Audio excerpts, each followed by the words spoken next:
Hey guys, today I wanted to show you how to make oatmeal chocolate chip cookies. Now I've had a love-hate relationship with oatmeal cookies for a very long time because when you first take them out of the oven, they taste so good. The oatmeal just has that density to it. It just adds so much flavor to a cookie. I love the texture. I love putting a ton of chocolate chips in them and then they're just like gooey and slightly underbaked and they're just perfection. However, 24 hours later, if you haven't eaten the entire batch when you first made them, you go to eat one and it's kind of dry and just, it doesn't have that same magical quality that it did the day before. So I've been on the hunt for a recipe that keeps your oatmeal cookies soft for as long as you need to eat them, or like 3 days. Let's be realistic here. And I think I found one. I have tried this recipe once before and I was a little bit concerned while I was making it. I actually filmed the video and the camera decided to shut down. Please don't shut down today, camera, please. During the process of putting the ingredients together and mixing them, I was very concerned that they were going to be crumbly and dry right out of the oven, but I was pleasantly surprised by the outcome and they stayed soft and delicious for about 2 days after they were baked, which is pretty safe for most cookies. They don't have a long shelf life if you're making them yourself. Luckily, they taste so good that you don't want to keep them for any longer than that because you actually can't keep them for any longer than that. They just happen to disappear.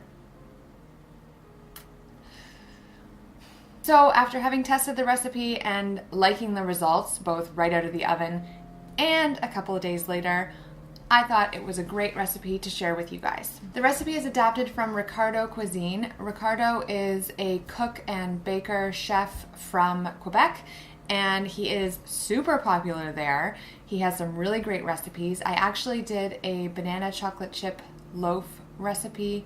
I think I did a video for it. If I did, I will link it in the cards. If not, I will add it to my list of future recipes to try on camera because it is great. Of the recipes that I've tried, I have not been disappointed. I did make a few tweaks to the recipe based on some of the comments that I read under the recipe, and just based on my experience the first time I made it, I wanted to make a few changes since then to make them even better. For me anyway. It's all personal, really. So I'll make sure to note those changes when I'm taking you through it. So first what I did was, after preheating my oven to 375 degrees, I combined the flour, oats, baking soda, and salt in a bowl and set those aside. And then in my standing mixer, I creamed the butter, which I had at room temperature, brown sugar, canola oil, and vanilla with the mixer. And then I added the egg and beat this until it was smooth.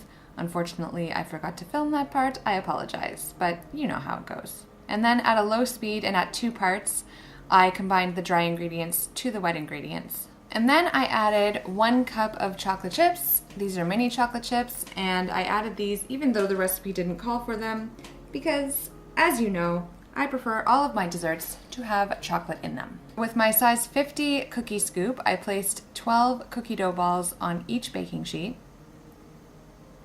And then I pressed the balls down so that they were about 2 centimeters thick.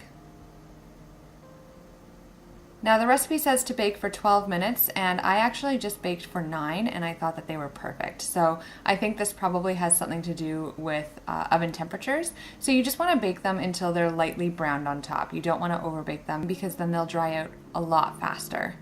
And I actually prefer my oatmeal cookies a little bit underbaked. Here they are.